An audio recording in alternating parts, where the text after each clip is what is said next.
When I was 8, I saw a full-body apparition.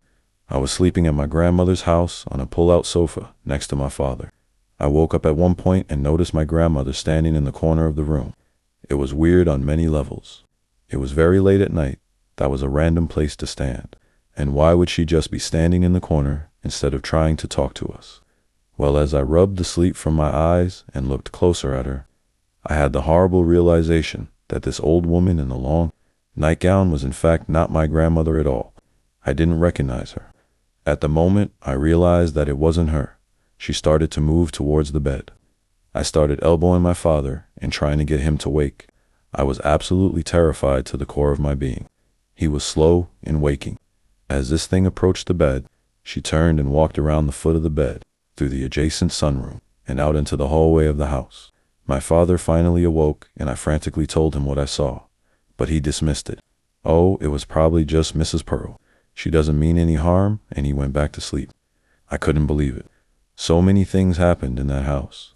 I saw ghosts at other times, including one case when I was too young to remember it. Most people who spent time there had some paranormal experience, and others reported seeing ghosts too.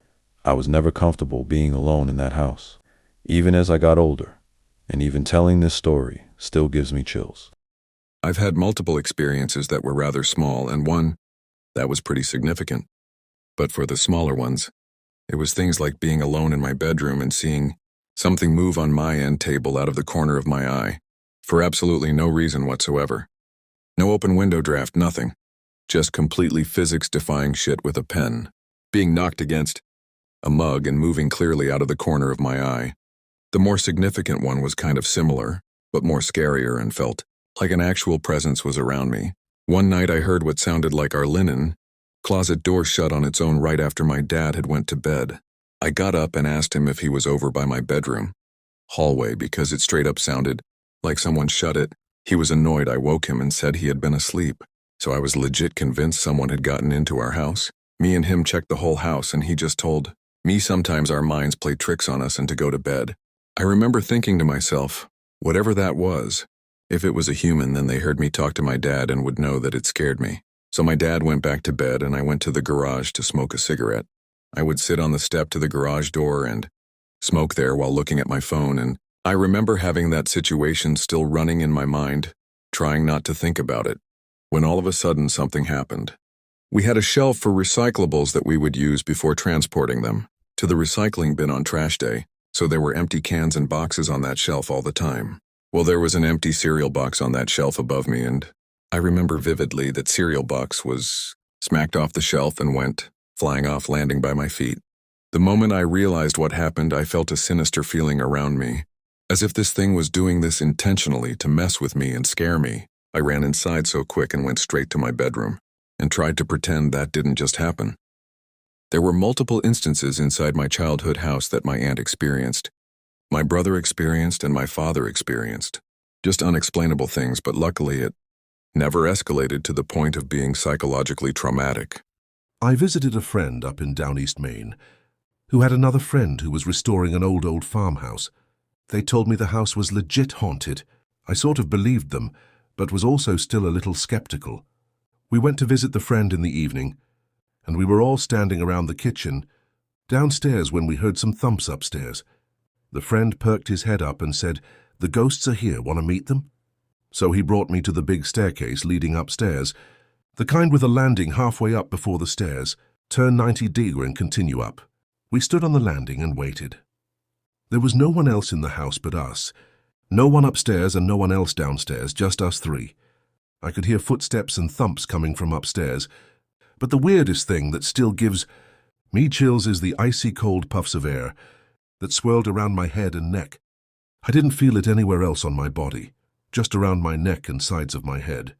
It felt like freezing cold and somehow wet streams of air flying by the sides of my head, and I could also hear a strange, buzzing, humming sound whenever they made contact with my skin. It was the absolute eeriest thing I've ever felt in my life because it was so undeniably paranormal. That house is actually in a book about haunted Maine. I've read the chapter on it. IDK why anyone would want to restore it and live in it.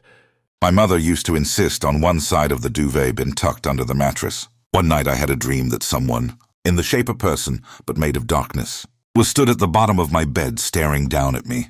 Dream me sensed their hands, reaching a few more millimeters to touch my feet, that were stuck out of the bottom of my duvet. I woke up already, pulling my feet towards my body. As I lay there disoriented, I started shivering. It was then I realized my duvet wasn't on me. I switched on the light and found the duvet crumpled on the floor at the bottom of my bed. How I had managed to untuck it and remove it completely from the bed in what felt like a second since I last felt the duvet on me I couldn't understand. That was probably the one weirdest thing I experienced in that bedroom, but I'd always felt something. My desk used to face the wall, but I had to sit at an angle so I could see the room because I always felt like something was behind me. Once something sounded like it hit the ground and made a thud. Both me and my mother, each in our own rooms, called out to one another, asking if the other was okay. Turns out neither of us had dropped anything, and we couldn't find anything on the floor or knocked over. The curtains used to move when the window was shut, but I'd chalk that up to bad workmanship. My mother worked long hours, so often I was the last person to leave the house, and the first person to arrive home. Once I came home to a single piece of smashed pottery in the middle of the carpet. I couldn't understand where, how, or what it had come from. I did have a decorative pottery piece on a shelf, about 2 meters away, but nowhere on that thing was a piece missing. I checked it over repeatedly, convinced it must have come from there. A few weeks later, I came home to that decorative pottery, smashed to smithereens in the middle of the carpet, where the previous piece had been. How it got 2 meters from the shelf, while other items hadn't moved, I couldn't understand. I was staying a week at my grandparents' house as a teenager and woke up at like 10 a.m. one morning to go to the bathroom. My grandfather had gone to work. My grandma was still asleep, and they keep their dogs in the bedroom with them when they sleep. I opened my bedroom door and looked over to my left where the bathroom was. Down the hall about 6 or 7 feet away, and all I see is some chihuahua-sized mass scurry from the doorway into the bathroom. It made a noise like it was skittering on tile, but the floor was carpet, so it sounded like it jumped into the bathtub. It freaked me out, but I calmed down a little, figuring it was one of the dogs. But then I looked down at the other end of the house and saw my grandparents' bedroom door was still closed, and I realized all their dogs were at least twice as big as whatever I just saw. I noped out back into the bedroom and didn't come out until I heard my grandma in the living room.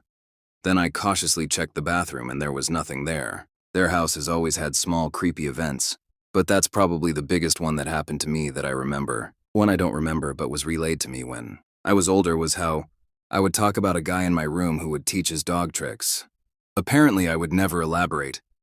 I grew up in an apartment complex that we call triple deckers in Boston. Basically, it's 3 apartments stacked. First, second, and third floor. We lived on the second floor, and one day, I was home babysitting my sister. I was 9 and she was 5.